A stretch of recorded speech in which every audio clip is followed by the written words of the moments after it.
Assalamualaikum warahmatullahi wabarakatuh. Saya Sultan Rafif dari kelas TI 3F akan mempresentasikan cara untuk mendapatkan data melalui metode crawling. Nah, untuk data yang kita dapatkan adalah data dengan file HTML. Nah, untuk mendapatkan data tersebut, pertama-tama kita harus mencari tabel yang ada di dalam file HTML tersebut. Nah, pada kasus ini kita akan mencari tabel melalui nama kelas. Nah, setelah saya inspect elemen pada file HTML ini, nama kelas yang menandakan sebuah tabel pada file HTML ini adalah div tabel. Nah, setelah ditemukan nama kelas dengan nama div tabel, berarti hal itu menandakan bahwa file HTML tersebut terdapat tabel di dalamnya. Nah, yang kedua, kita akan mengambil data pada setiap kolom di dalam tabel tersebut. Terus data yang kita ambil pada setiap kolom pada tabel tersebut, yang kita ambil pertama-tama adalah berupa kolom heading pada tabel tersebut. Nah, untuk mencari kolom heading, kita harus mencari nama kelas div table heading dan kemudian mencari child dari kelas div table heading tersebut, yaitu div table row.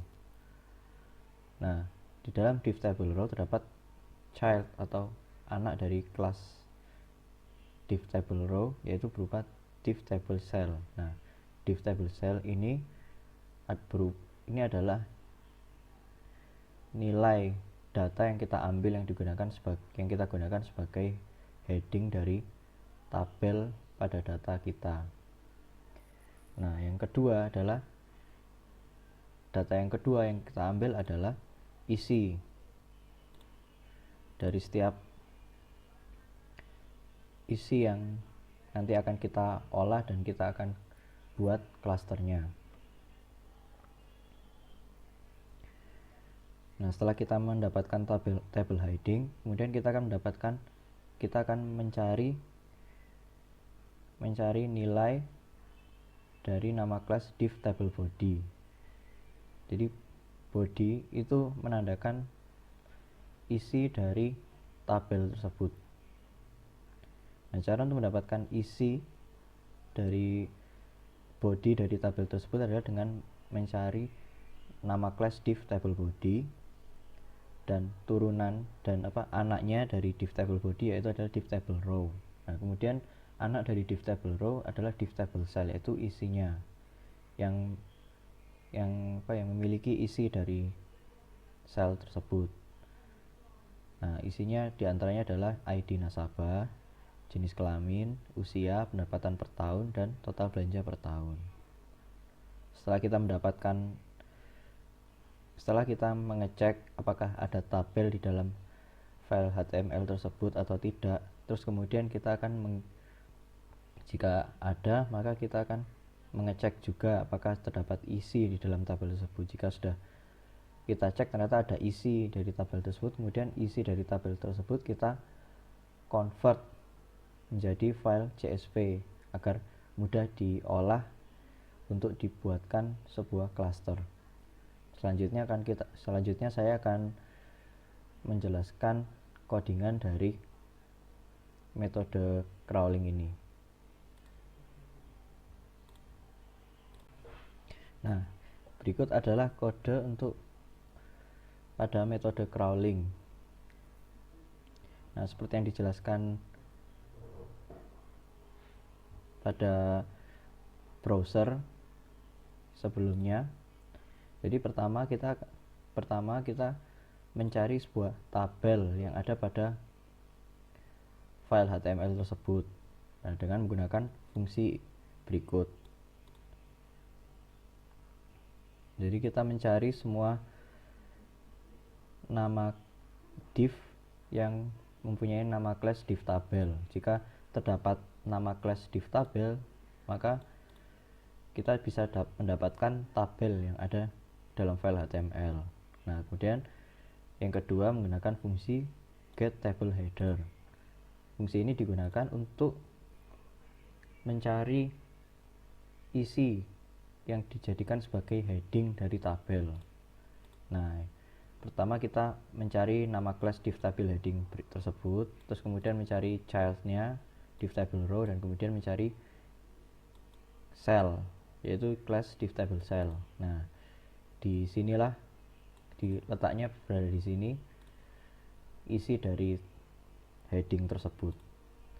Pasti kita harus melalui dari parentnya terlebih dahulu, terus kemudian child dari parentnya, kemudian child pertama dari parentnya. Nah, kemudian kita mencari isi dari baris tabel. Ini menggunakan perulangan. Jadi selama tabel menemukan sebuah divTableBody dan divTableRow, maka dilakukan pencarian terus-menerus untuk mencari isi yang terdapat yang memiliki nama kelas divTableCell. Dengan menggunakan perulangan ini, maka akan mendapatkan semua data yang ada pada baris dari tabel tersebut.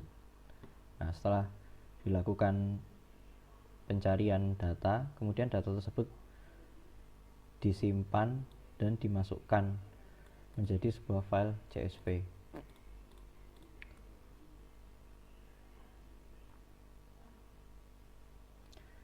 Nah, terus kemudian kita panggil semua fungsi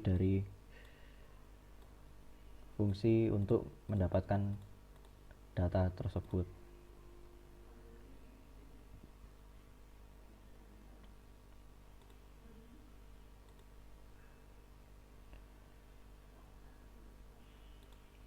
Oke, terus kemudian hasil dari metode crawling dapat dilihat akan menghasilkan file CSV yang nanti akan mudah dapat diolah untuk dijadikan sebagai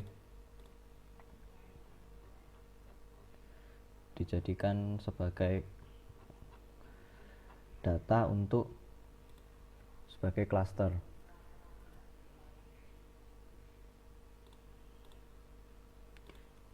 Sekarang kita coba jalankan.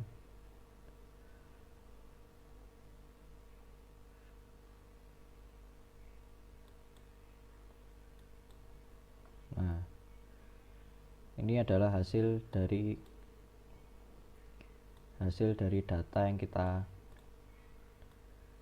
data CSV yang kita ambil dari metode crawling tersebut.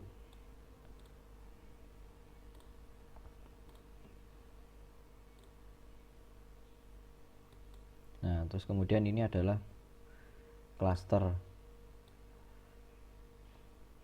hasil proses dari cluster terhadap data yang kita ambil. Dan berikut adalah pengelompokan cluster pada setiap nilai dari tabel data yang kita ambil. Sekian dari presentasi saya. Apabila ada kurang, mohon maaf. Wassalamualaikum warahmatullahi wabarakatuh.